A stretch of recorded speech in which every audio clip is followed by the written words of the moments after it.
అందరికీ నమస్కారం. కరెక్ట్గా 5 నిమిషాలు ఇచ్చారు, కానీ రామ్మోహన్ నాయుడు తర్వాత మాడతాం కొంచెం ఇబ్బందే. మనోడు మొదలు పెడితే ఆపడు. మిమ్మల్ని అందరూ చూసిన తర్వాత జ్యూరిక్లో ఉన్నానా జోపాలంలో ఉన్నానా డౌట్ నాకు వచ్చింది. ఎందుకంటే ఈరోజు మండే ఆఫ్టర్నూన్ ఇంతమంది వస్తారని మేము ఊహించలేదు. కానీ సెలవు పెట్టారు, డుమ్మా కొట్టారు. కానీ ఈరోజు గౌరవ ముఖ్యమంత్రి చంద్రబాబు నాయుడు గారు ఏం చెప్తారని వినేదానికి పెద్ద ఎత్తున ఇక్కడ తరలి వచ్చిన యూరోప్ ఎన్ఆర్ఐ టీడీపీ సభ్యులందరికీ పేరున నా హృదయపూర్వక నమస్కారాలు.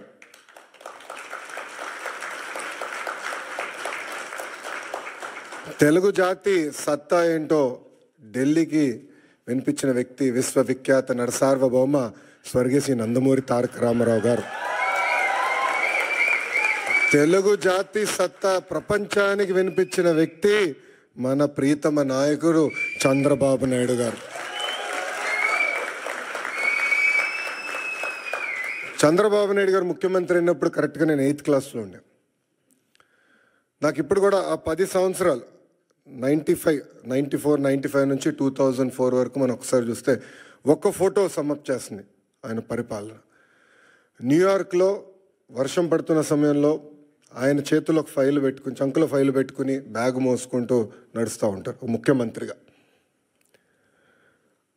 ఆనాడు ఆయన విజన్ 2020 అంటే చాలామంది ఎగతాళి చేశారు. కానీ ఈరోజు తిరిగి వెళ్ళి హైదరాబాద్లో చూస్తే ఆయన చెప్పిన ప్రతి మాట ఈరోజు నిజమైంది.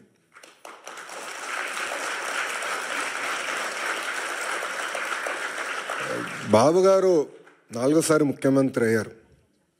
కానీ రాము అన్నట్టు మా అందరికన్నా స్పీడ్. సో రాము అడిగాడు, అన్నా నువ్వు ఢిల్లీ ఫ్లైట్లో వస్తున్నా అంటే, డోస్ నీకు జాలేరా, నేను వద్దా ఫ్లైట్లో, నేను బాంబే నుంచి వస్తానని చెప్పా.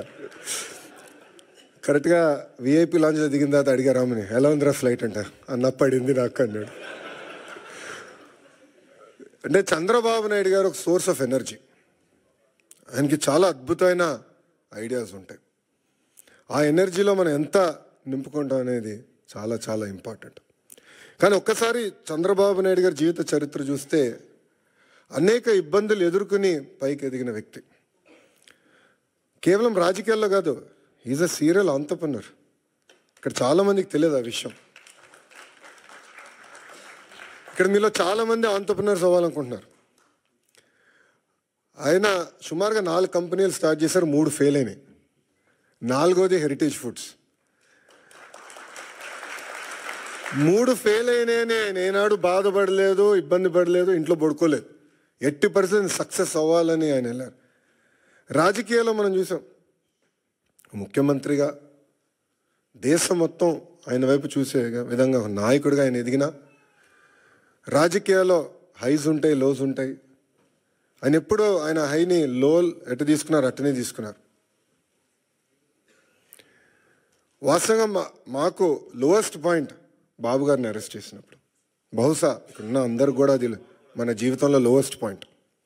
నేనున్నాను అక్కడ, నేను చూసా. ఆయన ఎక్కడ అధైర్యపడలా. చూశారు, జడ్జి వైపు కూడా నవ్వుతా చూసి నడుచుకుంటూ వెళ్ళారు.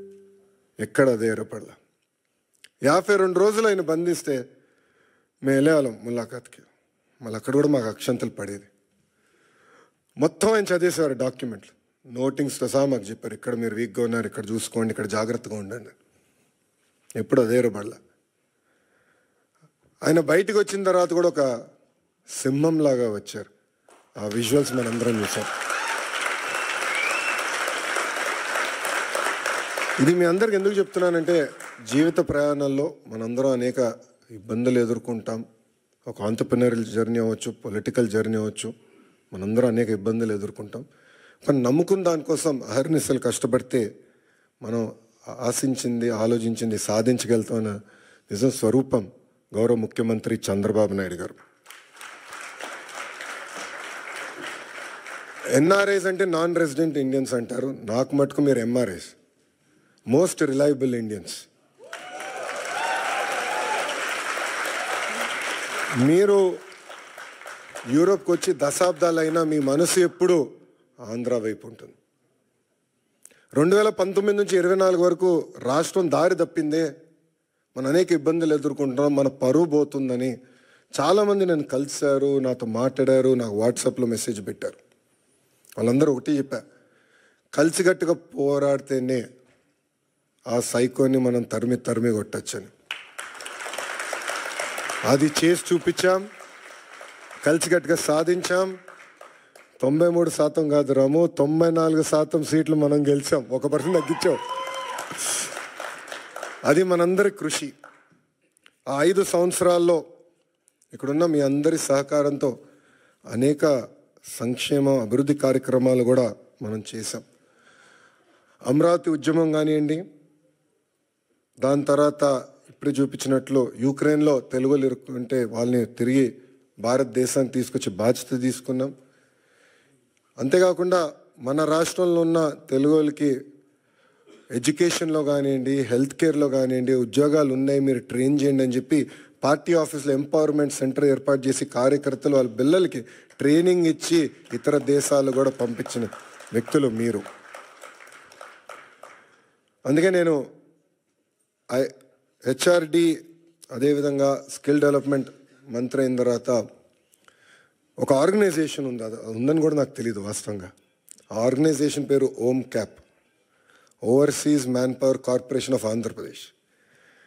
అదొకప్పుడు బాబు గారే బ్లూ కాలర్ వర్కర్స్ అంటే కన్స్ట్రక్షన్ వర్కర్స్ మిడిల్ ఈస్ట్కి వెళ్ళేదానికి ఒక ఆర్గనైజేషన్ ఉండాలని చెప్తే మేమందరం కూర్చొని చర్చించి బాబు గారితో కూడా చర్చించిన, లేదో అది బ్రాడర్గా చేయండి, ఎక్స్పాండ్ చేయండి. ఇప్పుడు ఏదైతే మీరు ప్రజెంటేషన్ చేశారో మన తెలుగు ప్రపంచం మొత్తానికి ఎట్లా ఎక్స్పోజ్ చేయాలి, ఆపర్చునిటీస్ ఎక్కడున్నాయి, అది ఒక భాగం అవుతే ఇతర దేశాల్లో ఉన్న తెలుగులో తలసరి ఆదాయం డబుల్ ఎట్లా చేయాలి, దానిపైన మీరు ఫోకస్ చేయండి ఆదేశాలు జారీ చేసిన వ్యక్తి గౌరవ ముఖ్యమంత్రి చంద్రబాబు నాయుడు గారు. అంటే ఆయన ఎప్పుడు కూడా మన గురించి ఆలోచిస్తారు, మన భవిష్యత్తు గురించి ఆలోచిస్తారు. తెలుగులో ఎక్కడున్నా అన్ని రంగాల్లో నంబర్ 1 ఉండాలనే లక్ష్యంతో ఆయన పనిచేస్తారు. ఇప్పుడే భరత్ అన్నట్టు గౌరవ ముఖ్యమంత్రి గారు రాజకీయాల్లోకి రాకుండా ఉంటే ఆయన ఈలాన్ మస్క్ ఆఫ్ ఇండియా అయ్యేవారు అని అన్నారు. I would have been very lucky or unlucky, I don't know. ఎందుకంటే చంద్రబాబు నాయుడు గారితో పనిచేస్తాం తేలికని పని కాదు, అంత తేలికైన పని కాదు. మేమందరం నవ్వుకుంటాం, అంటే ఆఫీసర్స్ మేము రాజకీయ నాయకులు అందరూ కూర్చొని మాట్లాడుతుంటే సూర్యుడి దగ్గర నుంచి ఆప్టిమల్ డిస్టెన్స్లో ఉండాలి. సూర్యుడి దగ్గరికి వెళ్తే మాడి మస్ అయిపోతాం, సూర్యుడి దగ్గర దూరంగా ఉంటే చల్లగా ఉంటుంది. అంత ఎనర్జీ ఉన్న వ్యక్తి చంద్రబాబు నాయుడు గారు. అంటే అహర్నిశలు పనిచేయాలి, సమాజానికి సేవ చేయాలి. అటు తెలంగాణ కానివ్వండి, ఆంధ్ర కానివ్వండి, తమిళనాడు, కర్ణాటక, అండమాన్ నికోబార్, ప్రపంచంలో ఎక్కడ తెలుగు వాళ్ళు ఉన్నా అన్ని రంగాలు వాళ్ళు నంబర్ 1 ఉండాలి, వాళ్ళు ముందలు తీసుకెళ్ళే లక్ష్యంతో ఇప్పుడు కూడా అహర్నిశలు పనిచేస్తున్నారు. ఇప్పుడే రాము అన్నట్టు మన ఎన్నికల్లో అందరం కలిసికట్టుగా పనిచేశాం. మీలో చాలామంది తిరిగి భారతదేశానికి వచ్చారు, నెలల పాటు లీవ్ పెట్టి మా కోసం మీరు కష్టపడ్డారు. అది జీవితాంతం మేము గుర్తుపెట్టుకుంటాం.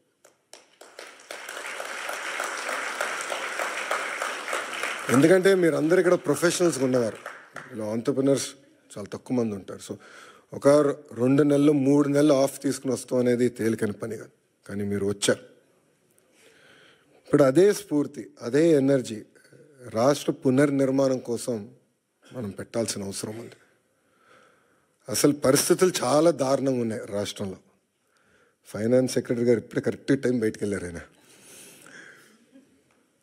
మన ఫీ రీయింబర్స్మెంట్ విషయంలో, ఫీ రీయింబర్స్మెంట్ మనం చెల్లించాలి, చాలా ఆలస్యమైందంటే అంటే ప్రయారిటీస్లో ఇది ఇంక ప్రయారిటీ ఉంది, చేయాలి, మనం కంపల్సరీ చెల్లించాలంటే చాలా కష్టపడాల్సి వచ్చింది. అంటే అప్పుల పాలైపోయాం, వడ్డీ కట్టలేకపోతున్నాం, జీతాలు సకాలంగా చెల్లించలేకపోతున్నాం, అనేక ఇబ్బందులు. బట్ బాబు గారు పదే ఒక మాట అంటారు, opportunities are where crisis are. So అందరం మన రాష్ట్రాన్ని పునర్నిర్మాణం చేసుకోవాలి. ఇప్పుడే రాము ఒక మంచి మాట అన్నారు, తెలుగులో ఆంధ్ర రాష్ట్రాన్ని వదిలేసి ఇతర దేశాలకు వెళ్ళి నంబర్ 1 అయ్యారు, కానీ ఆంధ్ర రాష్ట్రం వెనుకబడి ఉంది.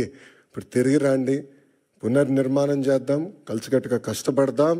5 సంవత్సరాలు, ఎక్కువ సమయం అవసరం లేదు, 5 సంవత్సరాలు ప్రపంచానికి మళ్ళీ ఆంధ్ర రాష్ట్రం అంటే ఏంటో చేసి చూపించుదామని ఈ సభాముఖం మిమ్మల్ని అందరినీ కోరుకుంటూ,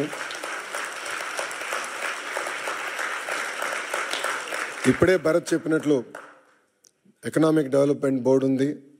ఎవరైనా పెట్టుబడులు పెట్టాలన్నా, ఇంటరాక్షన్ చేయాలన్నా ఒక ఆర్గనైజేషన్ ఇప్పుడు క్రియేట్ చేసాం. That will be your single port to call.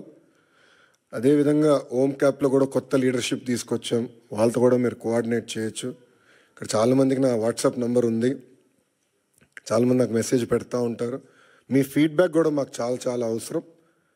కేవలం అభివృద్ధే కాదు, రాజకీయ పరంగా కూడా మీ ఫీడ్బ్యాక్ మాకు చాలా చాలా అవసరం. Time to time me feedback తీసుకుని ఒకవేళ దారి తప్పుతున్నా అంటే మళ్ళీ సరైన దారిలో పెట్టాల్సిన బాధ్యత కూడా మన పైన ఉంటుంది. సో ఆ ఫీడ్బ్యాక్ కూడా మీరు ఇవ్వాలని సభాముఖంగా కోరుకుంటూ, ఒక మిత్రుడు కూర్చున్నప్పుడు చూపించాడు, ఒక అతని పేరు ఎర్ర బుక్ గురించి చూపించాడు. పాదయాత్రలు ఎర్ర బుక్ గురించి మాడితే ఎవడు పట్టించుకోలేదబ్బా. ఎన్నికలైన తర్వాత అది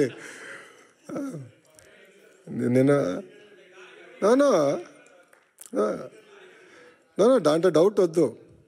మీరు చూస్తే నేను పాదయాత్రలో చాలా స్పష్టంగా చెప్పాను, ఎవరైతే చట్టాన్ని ఉల్లంఘించి ప్రజల్ని కార్యకర్తల్ని ఇబ్బంది పెట్టారో వాళ్ళని వదిలేది లేదు అని చెప్పారు. ఒక్క నిమిషం ఆగండి, ఇంకా ఇప్పుడే కాదు. అది ఎందుకు చెప్పానంటే అండర్లైన్ ఉంది అక్కడ, చట్టాలు ఉల్లంఘించారు. నేను ఎస్టాబ్లిష్ చేయాలని, ఇది కక్ష సాధింపు ప్రభుత్వం కాదు, కానీ నేను ఎస్టాబ్లిష్ చేసి యాక్షన్ తీసుకుంటాం. దాంట్లో ఎలాంటి సందేహం మీకు అవసరం లేదు. రిలాక్స్డ్గా ఉండండి, మీరు యాక్షన్ చూస్తారు. ఆల్రెడీ మొదలైంది, పూర్తి కూడా చేసే బాధ్యత మేము తీసుకుంటాం.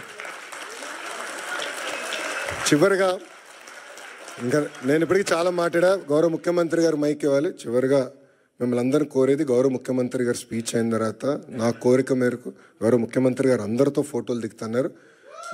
ఒక్క నిమిషం దయచేసి క్రమశిక్షణతో మళ్ళీ అందరూ చనిపోయిన పడితే మీకు తెలుసు, చాలా జాగ్రత్తగా ఉండాలి.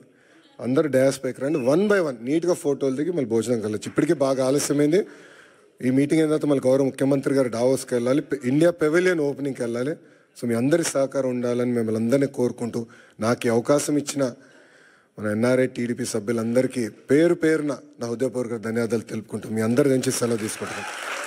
జోహార్ అన్న ఎన్టీఆర్, జోహార్ అన్న ఎన్టీఆర్. చంద్రబాబు నాయుడు గారి నాయకత్వం, చంద్రబాబు నాయుడు గారి నాయకత్వం. జై హింద్, జై హింద్. Thank you.